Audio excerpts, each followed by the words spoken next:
Hey, you guys. I gotta be honest that these digital devotions are just kind of getting harder and harder. And I think there's a couple reasons for that. One is just there's like a general sense of like screen fatigue that has set in a little bit. I know certainly for me it has, but I think the bigger reason is just because the world seems kind of harder and harder, right? Like there has been this weightiness and this heaviness these last few weeks, specifically as a result of the instances of racism and racial injustice that we have seen come across our screens, and just the realization, the full weight of the realization that racism is still prevalent in our society today. And that's not new news, but there has certainly been an onslaught, right? A spotlight of these cases, and that's been heavy and hard. And I think if you're anything like me, that's left you asking a lot of questions, right? And there's so many of them, but specifically as it relates to this video right now, the questions for me have looked a lot like, what does it look like to contribute to this conversation? Can I contribute to this conversation? And if so, is that good and helpful? And if it is, and what would I say, and when would I say it, and how? And so I've just been asking a lot of questions, and I think around every corner of asking those, what's been hard is that I really haven't found a lot of answers. Like I don't really know. I'm still pretty uncertain and pretty unsure. And I know that in my life, all of the moments where I have felt the most unsure, right, about anything, I tend to just start praying for more of Christ, like for more and more of Jesus and less of me, and really less of everything and anyone else, to be honest. And so I've definitely been praying that, and as a result, I have been finding myself in the Gospels a lot, right? Because if I want more of Christ, you're really not going to find much more of who he was and what he was like and what his time on earth looked like than you will in the first 4 books of the New Testament. And so I've been reading those, and something that I love a lot about the Gospels is how often it seems like the writers, in this case it's Luke, just kind of had a moment where they thought, oh yeah, I remember something cool that happened about Jesus, and I don't want to forget it, so I better write it down. And then they kind of just, plop it down in the middle of the book, and we end up finding a really cool encounter or moment with Jesus that doesn't really have a lot of context, but that can provide so much information about, again, what he was like, and therefore, in turn, what we should be like. And this is one of those moments. It's in Luke chapter 18, verse 35, and I've just been reading it with a totally new lens in light of everything that's going on. And so I hope that you can do that too. Let's talk about it and see what happens. It's Luke 18, starts in verse 35. It says, as he, meaning Jesus, drew near to Jericho, a blind man was sitting by the roadside begging. And hearing a crowd go by, the man inquired what it was. And so he asked some people, and they said, it's Jesus of Nazareth.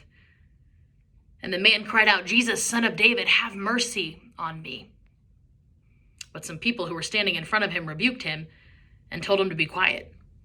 But he cried out again, Son of David, have mercy on me.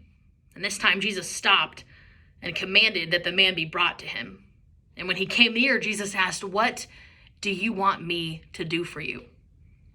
And the man said, Lord, let me recover my sight. And Jesus said, recover your sight, for your faith has made you well.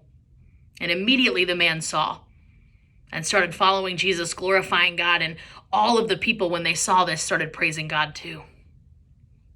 I think you have kind of 3 different types of people in this story, 3 kind of sets of characters. One is you have the blind man, who was probably doing what he had done every day, was sitting in the same spot, asking the same people for money.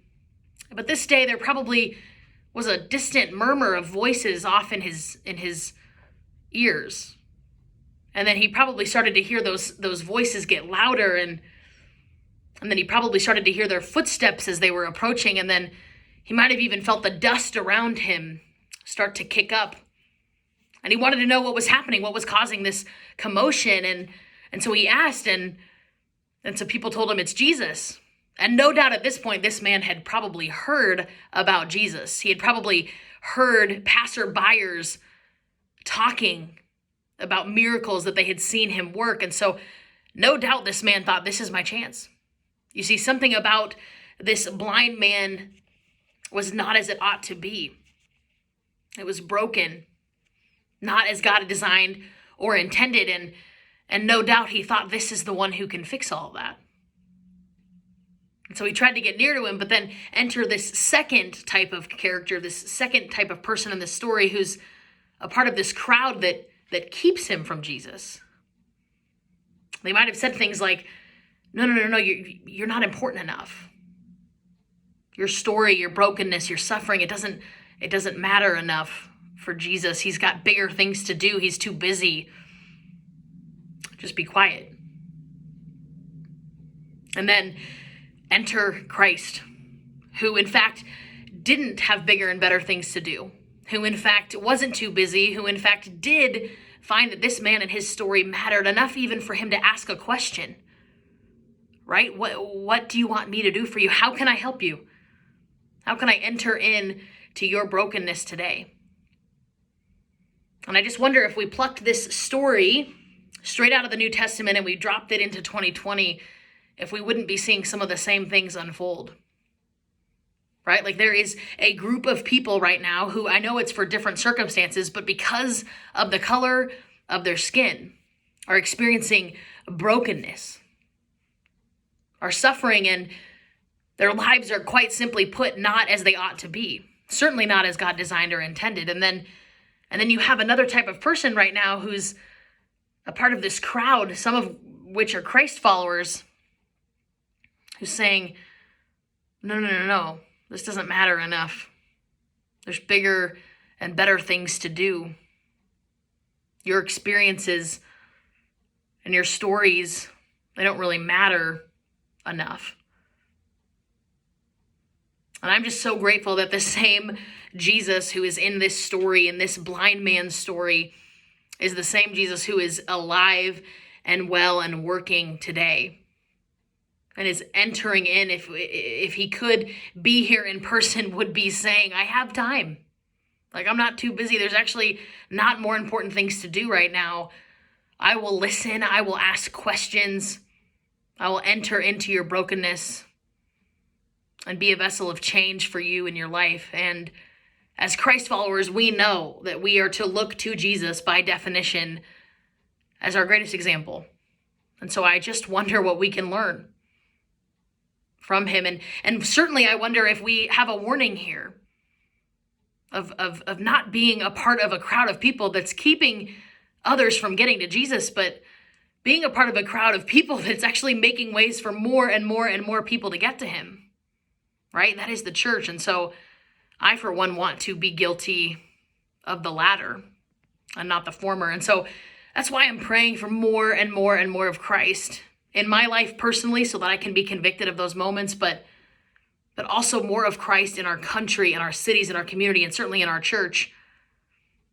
Because he is the answer, we know, to every brokenness of this world. So more of Christ in all things, in all places, at all times, and certainly for all people.